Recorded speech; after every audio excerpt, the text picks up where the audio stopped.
সোনা আর মুকুল ছিল এক সাধারণ পরিবারের ছেলেমেয়ে। ছোট্ট ঘর, সীমিত আয়, তবু বড় স্বপ্ন ছিল তাদের চোখে। হাতে ছিল শুধু একটি মোবাইল আর মনে ছিল বিশ্বাস। প্রতিদিনের হাসি, ভালোবাসা আর জীবনের ছোট ছোট মুহূর্ত নিয়ে তারা শর্ট ভিডিও বানাতে শুরু করল। শুরুর দিকে কেউ দেখত না, লাইক আসত হাতে গোনা।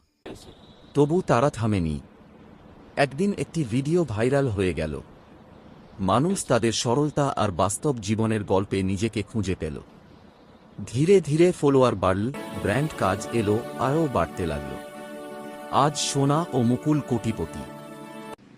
কিন্তু তারা এখনও সেই আগের মতোই, মাটিতে পা রেখে স্বপ্ন দেখানো মানুষ।